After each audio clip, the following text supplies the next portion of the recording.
Bonjour, les anciens de l'Église apostolique de Saint-Étienne ont souhaité proposer des études bibliques dans un format vidéo assez court de 13 minutes.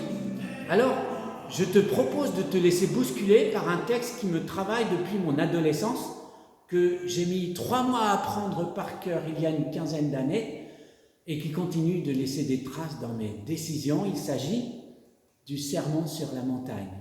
Matthieu, l'évangéliste, a consigné ce discours dans les chapitres 5 à 7 de son évangile. C'est un texte qui a eu un impact sur beaucoup de lecteurs. Par exemple, Gandhi a dit un jour, à mesure qu'augmentait mon contact avec les vrais chrétiens, je vis que le sermon sur la montagne était tout le christianisme pour qui veut vivre la vie chrétienne. C'est ce sermon qui m'a fait aimer Jésus. Il disait aussi qu'il serait devenu chrétien s'il avait vu plus de chrétiens mettre en pratique ce message. Donc, ce sermon, c'est Jésus qui parle. La photo est non contractuelle. Là, vous voyez un disciple de Jésus. C'est un ancien brigand, André. Mais il reflète Jésus et sa joie. Jésus, vous connaissez, il habite des millions de personnes comme André. C'est vrai, il a vécu sur cette terre, mais il est encore vivant aujourd'hui et par l'Esprit de Dieu, il est en nous. Il est la parole, le Verbe créateur, il est le rocher dont la fin de ce sermon nous parle au chapitre 7. Quiconque entend ces paroles que je dis, les met en pratique, sera semblable à un homme prudent qui a bâti sa maison sur le roc. Un roc, voilà ce que Jésus est. Et ce sermon sur la montagne, si nous basons notre vie sur lui, Jésus nous dit qu'on aura construit notre maison sur le roc.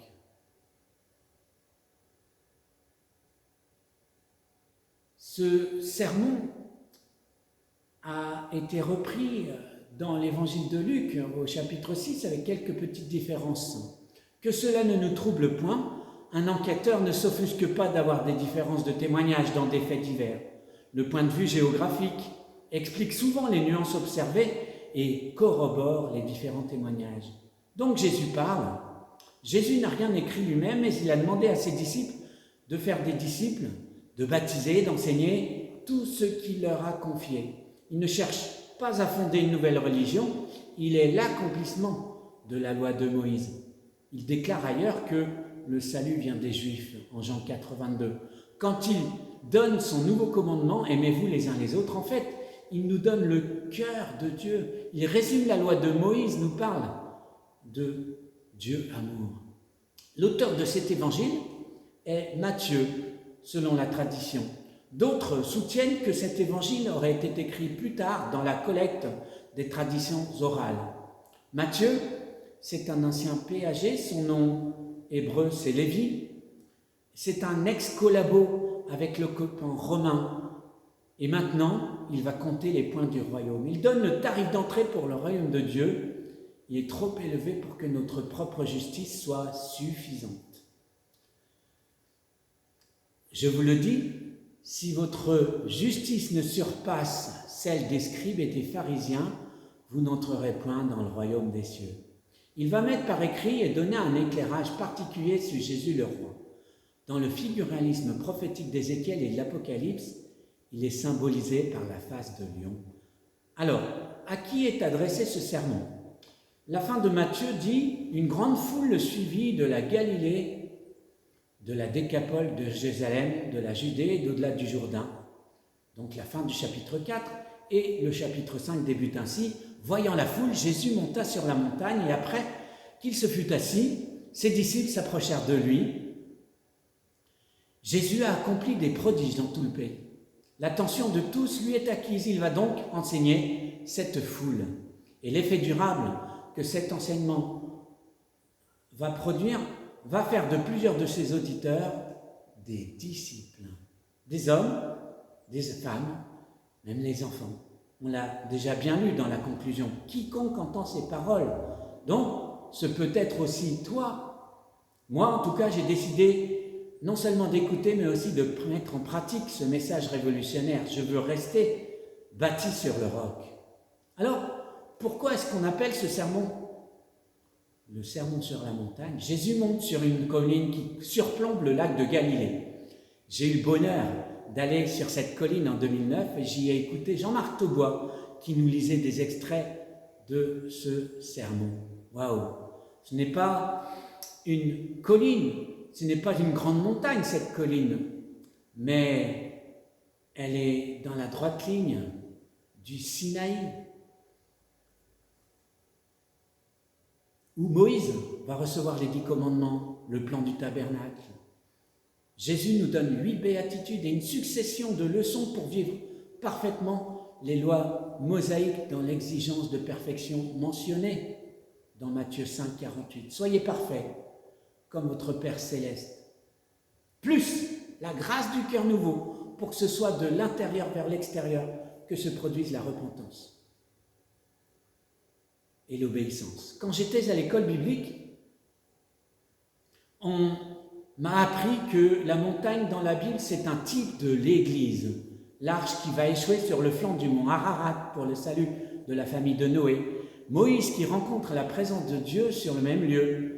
Élie qui va confronter 450 prophètes de Baal et le peuple au Carmel. Il se passe des choses sur les montagnes de l'Ancien Testament. Le psaume 133 mentionne la bénédiction de la rosée de l'Hermon, montagne du nord au Liban, qui descend sur la montagne de Sion au sud. Et les responsables des Juifs puristes qui se demandent ce qu'il peut venir de Galilée, là où Jésus nous donne ce discours. Oui, ce discours, c'est un sommet. À la montagne, nous retournons trouver la présence du Seigneur. Alors pour moi, ce sermon de Matthieu 5 à 7 devrait être le règlement intérieur pour toutes nos églises. Gravissons cette colline. Elle ne culmine pas très haut humainement, mais elle nous mène à la suite de Jésus qui continuera de nous enseigner dans la vallée. Dans le contexte de Luc 6, le passage parallèle contenant quelques béatitudes. Et même sur l'eau dans Luc 5, quand Jésus demande à Pierre « Avance en eau profonde ». Elle nous emmène dans une sphère d'une autre dimension, le royaume de Dieu. Pas un royaume d'en bas, mais une sphère bouleversante qui influence ce monde dans lequel nous vivons jusqu'au moment où notre Dieu décidera de cette fin que nous attendons. Nous ne sommes pas d'ici. Matthieu 5 à 7 nous donne les lois du royaume du ciel pour ceux qui vivent toujours en bas, comme toi et moi. Alors, on attaque l'ascension. Lisons ces béatitudes. J'ai pris la traduction œcuménique de la Bible. Heureux les pauvres de cœur, le royaume des cieux est à eux. Heureux les doux, ils auront la terre en partage. Heureux ceux qui pleurent, ils seront consolés. Heureux ceux qui ont faim et soif de la justice, ils seront rassasiés. Heureux les miséricordieux, il leur sera fait miséricorde. Heureux les cœurs purs, ils verront Dieu. Heureux ceux qui font œuvre de paix, ils seront appelés fils de Dieu. Heureux ceux qui sont persécutés pour la justice. Le royaume des cieux est à eux. Heureux êtes-vous lorsque l'on vous insulte, que l'on vous persécute, que l'on dit faussement contre vous toutes sortes de mal à cause de moi. Soyez dans l'allégresse, la joie, car votre récompense est grande dans les cieux. C'est ainsi, en effet, qu'on a persécuté les prophètes qui vous ont précédés. Heureux, voici un mot qui donne envie. N'est-ce pas l'aspiration humaine la plus universelle? Le bonheur, la joie, la paix. Évidemment, Jésus nous donne tout de suite une contradiction dans sa formulation, en utilisant même des oxymores, l'association de deux contraires. Jésus signifie que la joie de Dieu se vit quelles que soient les circonstances. Heureux les pauvres en esprit, ceux qui pleurent, les mécontents de la justice humaine, ceux qui vont faire des efforts dans des situations de conflit, etc. C'est le mot qui démarre les psaumes. Aser, qui a donné à une des tribus d'Israël son nom. Heureux en hébreu. En grec, le mot makarios est utilisé 50 fois dans le Nouveau Testament, plus quelques dérivés, dont le makariosi du Magnificat de Marie, qui dira qu'on l'appellera bien heureuse. C'est un bonheur paradoxal, comme l'atteste Romains 8, 28. Toutes choses concourent au bien de ceux qui aiment Dieu, toutes choses même les plus difficiles. Le message des béatitudes, donc ça vient du latin beatus, heureux, c'est c'est cette joie souterraine dont l'apôtre Jean nous donne la source en Jean 15. Demeurez en Christ, Christ demeurant en nous. Le bonheur est une personne. Les circonstances douloureuses n'empêchent pas Jésus d'être avec moi, n'empêchent pas la rivière de la joie de couler. Elles vont même la magnifier.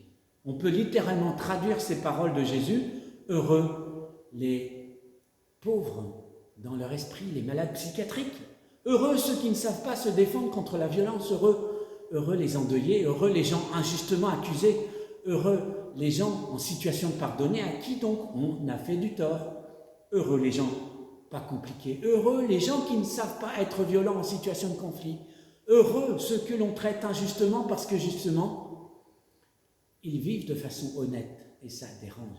Heureux êtes-vous si l'on vous calomnie faussement, surtout concernant votre foi. Soyez heureux, ayez le bonheur du ciel d'être traité normalement et de n'être pas sympathique à l'esprit de ce monde. Dimanche, nous entendrons des témoignages de gens heureux malgré la persécution. Je terminerai cette première vidéo en relisant ces béatitudes de façon négative. Plus tu chercheras à comprendre, moins tu seras heureux. Accepte de ne pas être compris selon la logique d'en bas. Malheureux sont ceux qui se défendent avec violence et se vengent. Il y a des biens qui nous rendent malheureux si on les garde jalousement. Malheureux ceux qui ne pleurent jamais, ils ne seront jamais consolés. Malheureux ceux qui se font justice eux-mêmes, ils ne seront jamais satisfaits et apaisés. Malheureux ceux qui ne savent pas pardonner, eux-mêmes ne recevront pas le pardon. Malheureux les cœurs tortueux, leur paranoïa les éloigne de Dieu. Malheur à ceux qui sèment la zizanie, ils sont les serviteurs du malin. Malheureux que vous êtes si vous imposez votre foi. Le royaume des cieux ne s'impose pas. Malheureux êtes-vous lorsque vous méprisez quelqu'un qui ne croit pas comme vous, que vous cherchez à avoir toujours raison, que vous cherchez l'approbation des hommes et non la mienne. Pleurez, gémissez si vous cherchez votre récompense sur cette terre et que vous préférez persécuter plutôt que d'être persécuté. Voilà, c'était mes malatitudes. C'est donc la fin pour aujourd'hui. N'hésitez pas à commenter. Je m'inspirerai des réactions pour continuer, soit dans le détail, soit pour chercher l'esprit de la loi du royaume, ou peut-être les deux. Alors je vous le dis, soyez heureux en Jésus.